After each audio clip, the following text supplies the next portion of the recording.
My name is Gyubin Kim and this is my presentation for Lab 3. The presentation will be done in this order: introduction, brief preview, experiments, and discussion questions. The purpose of this lab is to use the principle of energy conservation and current conservation to first, predict circuits behavior with resistors in series in parallel. Second, measure conventional current and potential differences with a multimeter like ammeter and voltmeter. And third, examine behavior of ohmic resistors and capacitors. The system is the circuit while the rest is included in the surroundings. Models used here are tools from the online site. Also, the assumptions made here are that the resistance of wires and ammeters and batteries are negligible. There are a total of 4 fundamental principles used in this lab. First is conservation of energy and current, which means that energy and charge inside a system cannot be destroyed nor created. Second is the node rule, which tells us that current in is equal to current out.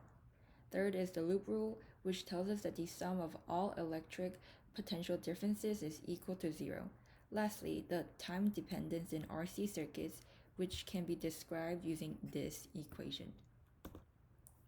The possible source of error is human error, which is not stopping the watch exactly on time.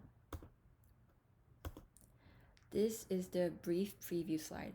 For part 1 of the experiment, the overall current was 0.02 amperes, and this proved that the experimental current is equal to the actual current.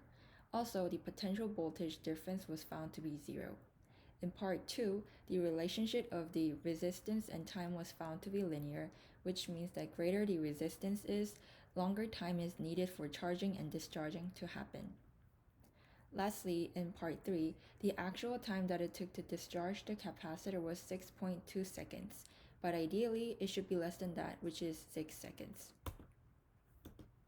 In part 1, the prediction before the experiment was done is that the current 1 and current 2 is equal to each other. This prediction was based on the calculation below. The experiment proved my prediction was right, with current 1 and current 2 both showing 0.02 amperes.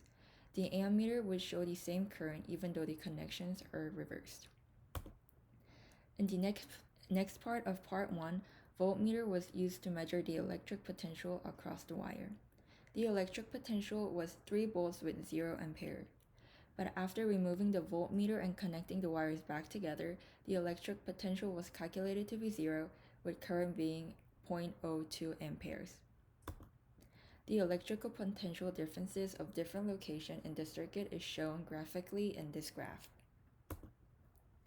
In part 2, an ammeter was attached parallel with the 100 ohm resistor. The current in while the resistor was attached was found to be 0.06 amperes.